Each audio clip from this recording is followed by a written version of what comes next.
অপ্রিয় সন্ত্রাসীবৃন্দ, চাঁদাবাজবৃন্দ এবং সমাজের গুন্ডাপান্ডা সম্প্রদায় যারা আগামী ত্রয়োদশ নির্বাচনে ভোট প্রদানে বাধা প্রদান করবেন বলে মনস্থির করে আছেন, তাদের উদ্দেশ্যে ছোট্ট একটি মেসেজটি হলো, যদি কোনো ব্যক্তি কোনো প্রার্থীকে অথবা কোনো ভোটারকে ভোট প্রদানে বাধা প্রদান করে, তবে তার জন্য ছোট্ট একটি শাস্তি রয়েছে, আর সেটি হলো 1 থেকে 5 বছরের কারাদণ্ড, অর্থদণ্ড অথবা উভয়দণ্ড।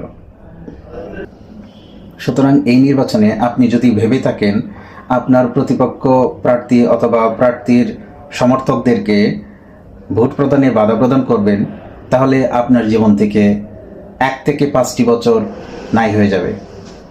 আশা করি এত বোকামি করবেন না। সময় থাকতে শুধরে যান, ভালো হয়ে যান। ধন্যবাদ সবাইকে।